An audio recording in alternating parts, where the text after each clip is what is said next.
ridiculous way. So those are hopefully some wins for the American people and a win for the Constitution. With that, I yield back. The gentleman yields back. The gentleman from California, Mr. Khanna, is recognized for 5 minutes. Thank you. Thank you, Madam Chair. Mr. Daniel, I just have some factual questions. In 2005, what was Daniel Defense's total sales revenue that came from the sale of assault weapons? I don't know, sir. We gave that information to the committee. I just don't know that off the top of my Do you head. have a sense of about what percent it was, the revenue from assault weapons? No, sir. Do you know what percentage of Daniel Defense's sales revenues and profits came from assault weapons in 2020?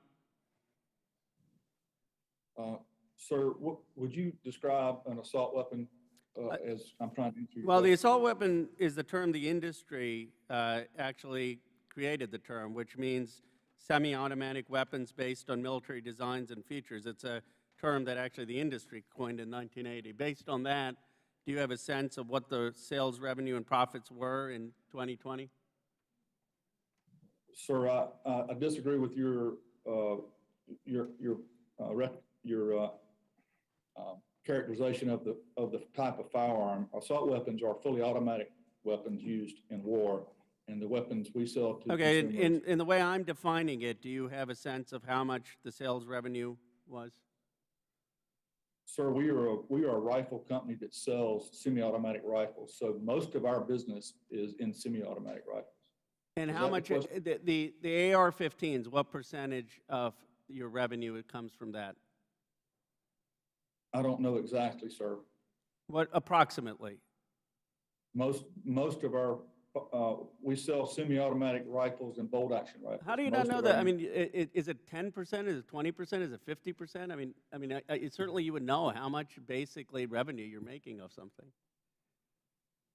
Are you asking about a revenue or a percentage of revenue? The percentage of revenue of AR-15s, how much is it? It's a factual question. You could say about 10%, about 50%, about 90%.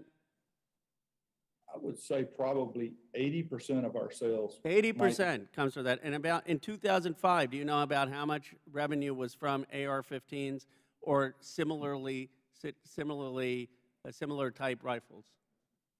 No, sir, I don't have that information. All right, would you guess it was about 10%, 20%, 50%? 2005, sir, we didn't sell AR-15s in 2005. Right. Or any similar weapons, you didn't, right? That's because there was the assault weapons ban. And I just want to be clear, you're saying 80% of your revenue now comes from AR-15s. And in 2005, I'd like you to submit to this committee year by year a statistic of how much money you're making of AR-15s or assault weapons, or if you don't agree with my definition of semi-automatic weapons like AR-15s that have military designs and features, which was the industry definition. But I'd like you to submit that to this committee from 2005 onwards.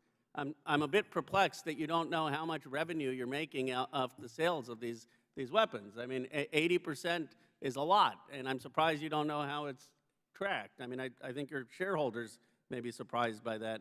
Mr. Killoy. Will the gentleman yield? Will the gentleman yield? No, not right now. I mean, is it for a question? Yes, for a question. Let me just finish this on my time. No, I have a question for you. You just asked a... Well, is my time being counted?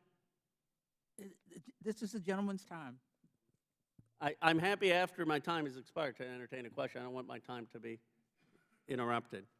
Mr. Killoy, in response to Sturm Rogers, more than 2/3 of your shareholders have called on your company to produce a human rights assessment of the products you manufacture. When, Mr. Killoy, will this report be complete?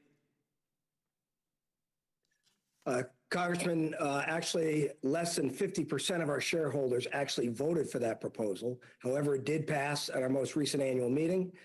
We plan to consider that in due course at the next upcoming board meeting. However, I would remind the committee that that was an advisory vote. Let me just say this. Do you currently track crimes committed by the products that you sell?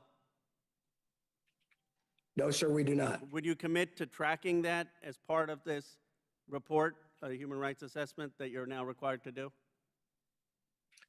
Congressman, respectfully, that's not our job. We're not law enforcement. We don't have the resources, training, or Well, respectfully, capability to do anything other than monitor the noise board information. wants you to do a human rights assessment of the products you manufacture. I would assume that the first thing you would want to know is how many people were injured or killed based on those products to do that assessment. And you're saying you wouldn't do that?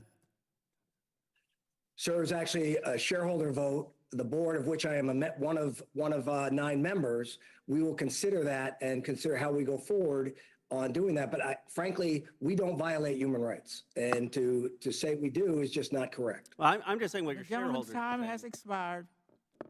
The gentleman from Pennsylvania, Mr. Keller, is recognized for 5 minutes. Thank you, Chair.